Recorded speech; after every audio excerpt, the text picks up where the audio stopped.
Hello students, ছাত্রমিত্র mathematics. এখন আমরা solve করছি নবম শ্রেণী, কোষে দেখি 14-এর 8-এর দাগের অঙ্ক। অঙ্কটা আছে ABCDE, যে কোনো একটি পঞ্চভুজ অঙ্কন করি ও তার সমান ক্ষেত্রফল বিশিষ্ট একটি ত্রিভুজ অঙ্কন করি যার একটি শীর্ষবিন্দু C। তাহলে আমরা প্রথমে কি করব, পঞ্চভুজটা অঙ্কন করে নেব। তাহলে আমরা খাতার মাঝখানে একটা সরলরেখা নেব, নিয়ে সেই সরলরেখা থেকে আমরা একটা পঞ্চভুজ অঙ্কন করব।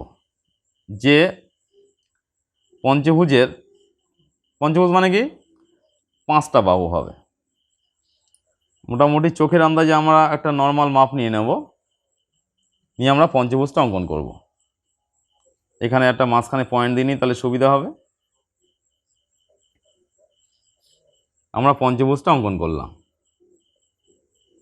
এবার এই পঞ্চভুজের সমান ক্ষেত্রফল বিশিষ্ট, দেখো 1টা 2টো 3টে 4টে 5টা বাহু। নাম দিয়ে দিই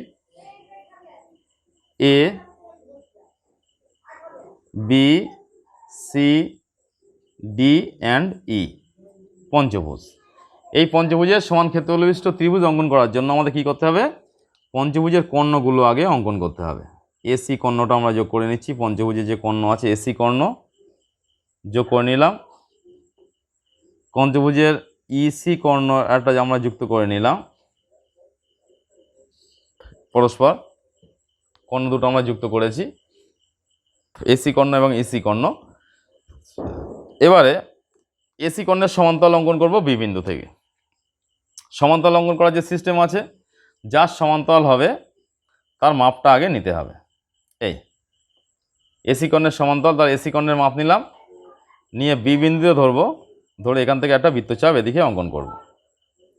আর উপরের বাহুটার মাপ নিতে হবে, BC বাহুর মাপ। এই BC বাহুর মাপটা নিয়ে এখানে A বিন্দুতে ধরে এর গায়ে একটা বৃত্তচাপ আঁকতে হবে, ছেদ করিনি। তাহলে কি করব, আর একবার AC কর্ণের মাপটা নিতে হবে। যেহেতু ছেদ করেনি, সেই জন্য আর একবার মাপটা নিলে কিন্তু বিষয়টা ক্লিয়ার হয়ে যাবে। B বিন্দুতে ধরতে হবে, যেহেতু B বিন্দুতে ধরেছিলাম, ধরে নিয়ে এখান থেকে আমরা এটা অঙ্কন করে দিলাম। একইভাবে D বিন্দু থেকে EC এর সমান্তরাল অঙ্কন করতে হবে। তাহলে কি করব, EC এর মাপটা নেব আগে। EC এর মাপটা নিয়ে D বিন্দুতে রেখে আমরা এখানে একটা বৃত্তচাপ অঙ্কন করলাম। যেহেতু এদিকে হবে, তাহলে DC বাহুর মাপটা নিতে হবে। DC বাহুর মাপটা নিয়ে E বিন্দুতে রেখে আর একটা বৃত্তচাপ এর সঙ্গে আঁকলাম। এবার D আর এই যে এখানে একটা নাম দিতে হবে। এখান থেকে যে ছেদ করেছিল এর সাথে D বিন্দুটা যোগ করলাম।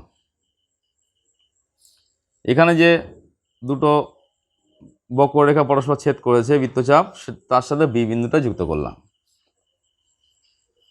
এবারে এখানে যে এটা আমরা নাম দিই, এটা P বিন্দু, এটা Q বিন্দু পেয়েছি। এবার P বিন্দুর সঙ্গে C বিন্দুটা যুক্ত করব, P বিন্দুর সাথে C বিন্দুটা যুক্ত করে দেবো। এইভাবে পয়েন্টটা ধরে নিতে হবে, এখানেও পয়েন্ট ধরে নেব, যুক্ত করলাম। এখানে C বিন্দুর সাথে Q বিন্দুটা যুক্ত করতে হবে, পরস্পর C বিন্দুর সঙ্গে Q বিন্দুটা যুক্ত করলাম। তাহলে আমরা দেখো পঞ্চভুজের সমান ক্ষেত্রফল বিশিষ্ট ত্রিভুজ পেয়ে গেছি, যার একটা শীর্ষবিন্দু C। নিচে লিখতে হবে একটা পঞ্চভুজের ছবি দেবে ছোট। পঞ্চভুজ ABCDE সমান ত্রিভুজ কি এঁকেছি, PQC। তাহলে আমরা দেখো কত সহজ পদ্ধতিতে সহজভাবে কিন্তু পঞ্চভুজের সমান ক্ষেত্রফল বিশিষ্ট ত্রিভুজ অঙ্কন করলাম। তাহলে এইভাবে সহজ পদ্ধতিতে শিখতে গেলে, জানতে গেলে, বা এই ধরনের চ্যাপ্টার ওয়াইজ সলিউশন পেতে হলে আমাদের চ্যানেলটি ফলো করতে হবে এবং ছাত্রমিত্র যে অ্যাপটা আছে সেই অ্যাপটাকে ইনস্টল করতে হবে। তাহলে এই অ্যাপের মধ্যে থেকে তোমার ক্লাসের সমস্ত অঙ্কের সমাধান তুমি পরস্পর পেয়ে যাবে।